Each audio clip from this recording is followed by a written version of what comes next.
All right, happy Thursday. It's Friday Eve, isn't it? We are just about ready to wrap up this work week, getting really close. This is First Alert Chief Meteorologist Steve Balon in the First Alert Weather Center. What did our buddy Ted Miller write today in the push alert? Save the plants! Save the plants, Ted! Save the plants! Are you going to save the plants? I don't know if you can. I mean, what are you going to do to stop Mother Nature from freezing things over? I don't think there's a whole lot we can do. We can just first alert people that you probably should cover up cold-sensitive plants. If you got any herbs or vegetables in your garden, yeah, you probably should harvest those before it's too late.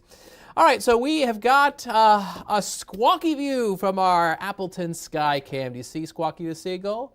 I'll give you a hint. He's in the lower left-hand corner. Yeah, right next to the temperature of 37 degrees. Feels like 31. Bye, Squawky. See ya. West-northwest wind at 9 miles an hour. Looks sunny. Way out towards the horizon where that other seagull is flying. There's some clouds. We'll see clouds filling into our skies as the day wears on. So, here's First Alert Viper Max. We're dry right now in northeast Wisconsin. If we widen our view, you can see some lake effect rain showers to our east and to our north. And if you've got a bird's eye like Squawky, in western upper Michigan, do you see those little pixels of white and pink? Those are some wet snowflakes. Yeah, they've been drifting in from Lake Superior into upper Michigan. And even though it's not seen there on Viper Max, I wouldn't be shocked if there's a little bit of some wet snow trying to fly in north central Wisconsin. Bear with me for a second here. I'm trying to read something here. This is from a meteorologist. His name is Devin Biggs. He's in Rhinelander, and he sent a message to the National Weather Service. This is on what's called Slack. It's kind of like a communications channel. And he mentioned, good morning, National Weather Service in Green Bay. Not sure if you're looking for any ground truth sightings, but we've had snow flurries here in Rhinelander this morning. Nothing that's accumulated, just short waves here and there. So, yeah. Not picked up on the radar, but we told you over the past couple of days that there could be some flakes flying in north central Wisconsin. And yes, near Rhinelander, there have been some flurries this morning, a sign of things to come in the weeks and months ahead. We will avoid snow across most of northeast Wisconsin. You may not avoid a rain shower this afternoon. There's a chance of a pop-up shower. Otherwise, the sun that you're seeing right now should fade away behind thickening clouds. And I'm expecting another cool and brisk day with a high, just like yesterday, of 49 degrees. Our next weather maker, well, you might know because we've been talking about this, beating the drum the past few days that a widespread frost or a hard freeze is heading towards east central Wisconsin late tonight into this time tomorrow morning. The National Weather Service has issued a freeze warning. This is from 2 a.m. tonight till 9 o'clock tomorrow morning for the purple shaded counties across east central Wisconsin. Outagamie, Brown, Kewaunee, and south. If you live in that area and you still have cold sensitive plants that you're trying to protect, you want to cover them up or bring them inside out of the cold. Tammy Elliott was telling me this morning that she's got some mums, you know, those hardy mums. And she said just out of a precaution, even though they're hardy, she's going to bring them inside and put them in the garage, just, you know, to get through the next night or two. If you've got herbs or vegetables that are still in your garden, you want to harvest those before tonight. The growing season has ended across northern Wisconsin. All right, so we still have some clouds and some showers in the Great Lakes. There's a cool front moving through, but do you see that area of high pressure back across the Dakotas? As that moves in tonight, that's going to clear out the skies and also calm down the wind. So with clear skies, calm air, that's a good recipe for whatever warmth that we do gain during the day, albeit not that much, to float up into the atmosphere and allow our temperatures to tumble. So tomorrow morning, it's going to be colder. Look back towards North and South Dakota. They've got widespread 20s and some 30s. I expect most of our lows to be near the freezing mark early Friday morning. So here's First Alert Pinpoint Predictor with today's high temperatures. Lots of upper 40s across eastern Wisconsin. A high of 48 today in Wautoma and Oshkosh and Shawano.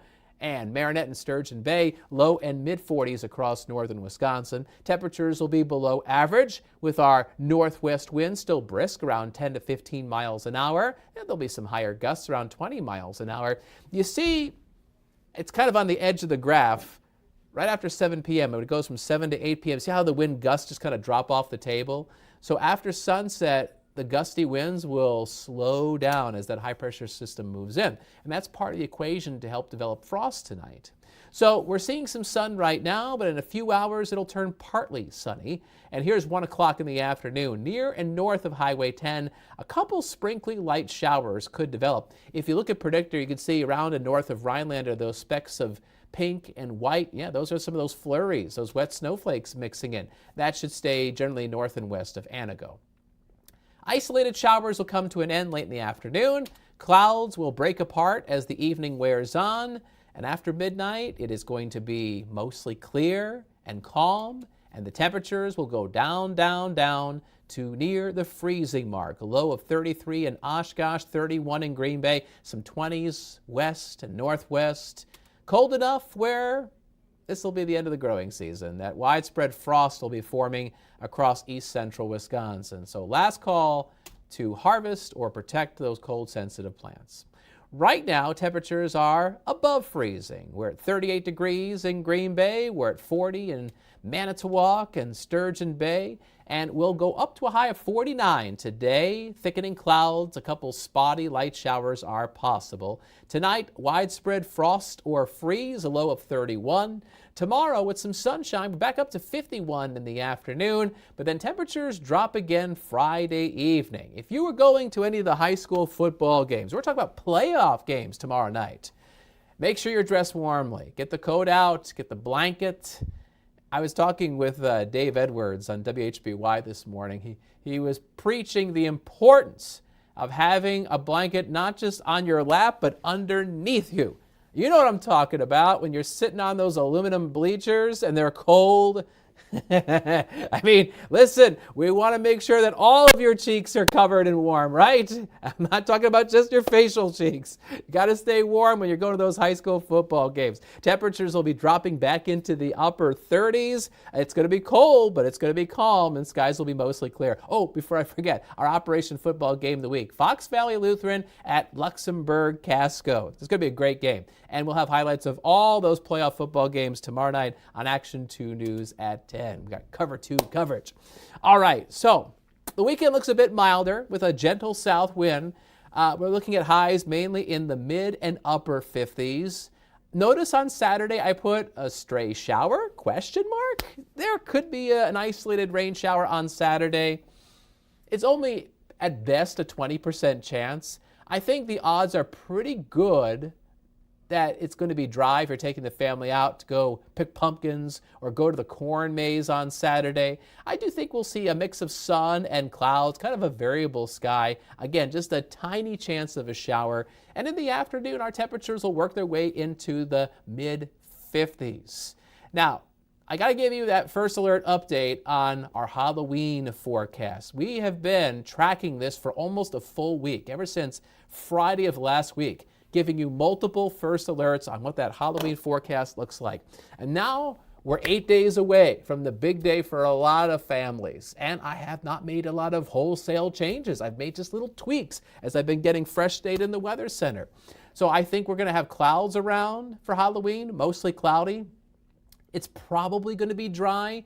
I can't rule out a shower early in the morning, and I can't rule out a shower after Halloween going into November 1st. But I think during most of the day on Halloween, mostly cloudy, 54 degrees, and with broken clouds in the evening, it's going to be cool as we drop back into the upper 40s. I'll continue to adjust that forecast and first alert you to the changes for the rest of this week into next week as we get closer and closer to Halloween. And in case you're wondering, like, oh, wait a minute, what are the trick-or-treat hours in my town or other towns in our area, because maybe we're visiting friends in a nearby town and we're all going to go trick-or-treating together. If you go to WBAY.com/trick-or-treat, then you can get the trick-or-treat hours for multiple communities across Northeast Wisconsin.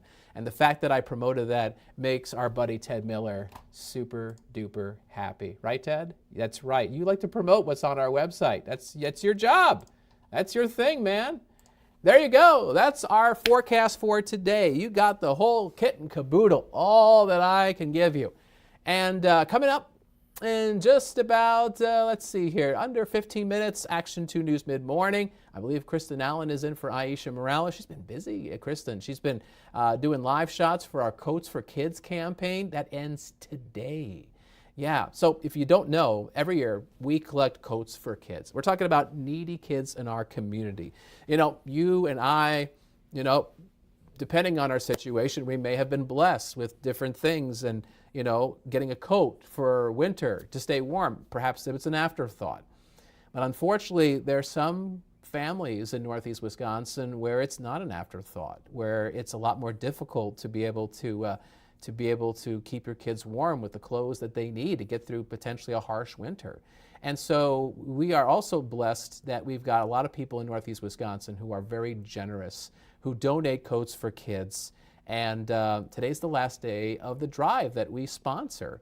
And if you come to the TV station, if you come into our front atrium, there's a bin there, but you don't have to go there. There are multiple locations across Northeast Wisconsin.